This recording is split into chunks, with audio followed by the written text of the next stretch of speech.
Salut à tous, c'est Alex Monique. Alors j'espère que vous allez bien les amis, car aujourd'hui on se retrouve pour une nouvelle petite vidéo de la Minute Actu, l'émission qui décrypte l'actualité automobile. Le dernier épisode date du 15 septembre, ça fait un bail. Comme d'habitude, retrouvez le Comes Time en fin de vidéo, ainsi que la question pour le prochain épisode, ça fait plaisir. D'autant plus qu'on a dépassé les 18 000 abonnés. Yaka! Bref, 71e épisode de la Minute Actu, allez c'est parti.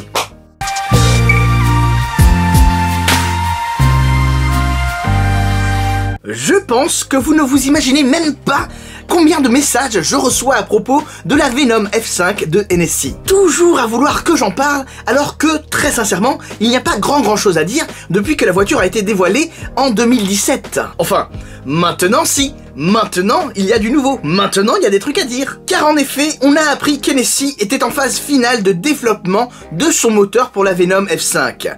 Il s'agit d'un petit bloc de 8 cylindres en V, 6,6 litres de cylindrée, développant la bagatelle de 1842 chevaux pour un couple maximal de 1617 Nm. Son petit nom, Fury. Avec un Y, comme le film sur les tanks. Depuis l'exploit de Bugatti avec sa Chiron 300+, qui a poutré les 300 miles par heure, eh bien NSI Performance a dit vouloir faire au moins pareil. Et pour détrôner Bugatti, ils ont une botte secrète. C'est pas faux. Non, pas celle-ci, mais tout simplement un nouveau système de refroidissement de l'air avant de rentrer dans la chambre à combustion du moteur. Tout ça pour un meilleur rendement. Après les amis, comme je vous dis toujours, wait and see. Si j'ai bien compris, les essais de ce nouveau moteur débuteront fin 2019. Bon, si je parle de NSI Performance, il faut absolument que je parle de Koenigsegg. Car là, pour le coup, il y en a de l'actualité.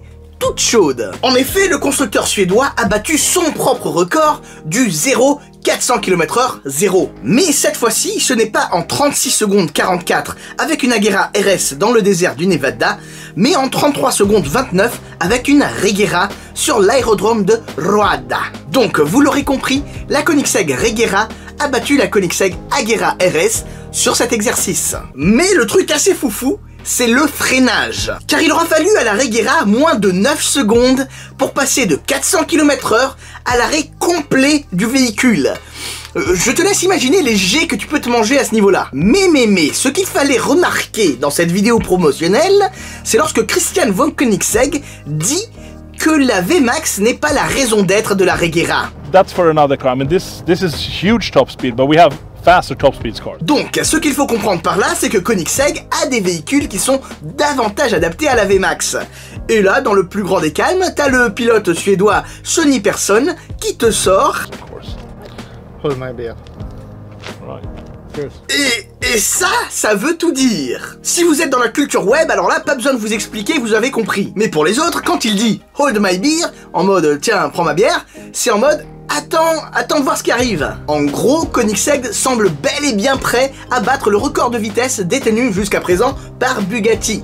Peut-être avec la Koenigsegg Jesko, qui sait. Je pense donc que dans un avenir proche, on aura droit à une nouvelle vidéo du genre de la part du constructeur suédois, mais cette fois-ci pour nous annoncer un nouveau petit record. Parlons désormais de Maserati, qui se trouve malheureusement dans une phase un peu compliquée depuis plusieurs années déjà. La marque au trident est un des fleurons du groupe FCA, Fiat Chrysler Automobile, ce qui explique donc le plan d'investissement de 5 milliards pour sauver la marque. Alors on en a déjà parlé dans le passé, donc vous savez que le groupe FCA est un petit peu à la bourre en ce qui concerne l'électrification de ses modèles, mais également la réduction des émissions de CO2. Du coup, forcément, ce nouveau plan d'investissement, eh bien, il va passer par l'électrification et par le renouvellement de la gamme. D'ailleurs, l'hybridation arrivera assez vite, et ce dès 2020, avec un projet de Maserati Ghibli hybride. Ce qui en fait d'ailleurs la première Maserati électrifiée de l'histoire. Puis forcément, tous les véhicules passeront par l'hybridation et l'électrification. Les nouveautés prendront ensuite le pas. Un nouvel SUV pour remplacer le Levante, une nouvelle sportive pour remplacer les Gran Turismo et Gran Cabrio, mais surtout, la fameuse supercar de Maserati tant attendue. La fameuse supercar censée redorer le blason de Maserati, celle que tout le monde attend, quand bien même Maserati a précisé qu'il n'allait pas forcément s'inspirer du concept Alfieri. Bah oui, après tout, pourquoi s'inspirer d'un concept presque clé en main, qui plus est plébiscité et aimé par tous? Pourquoi faire simple? Ça me fait penser à la Jaguar CX-75 tout ça.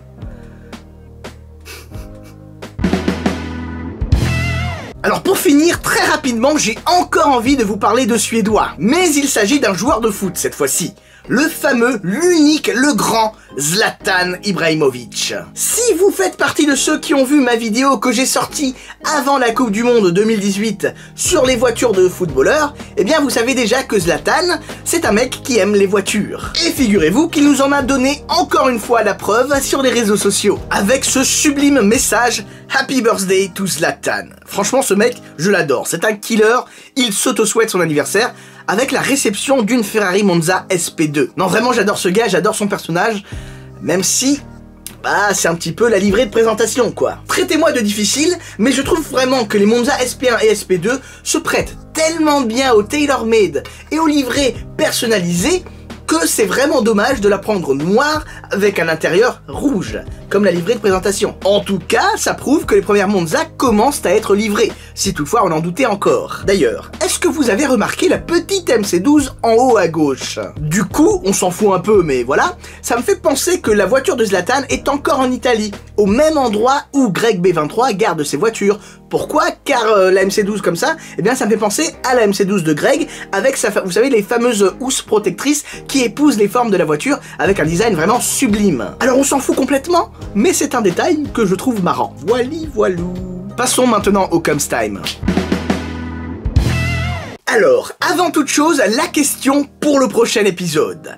Que pensez-vous du sauvetage de Maserati? Sauvetage mérité? Ou faudrait-il laisser mourir une partie du patrimoine automobile?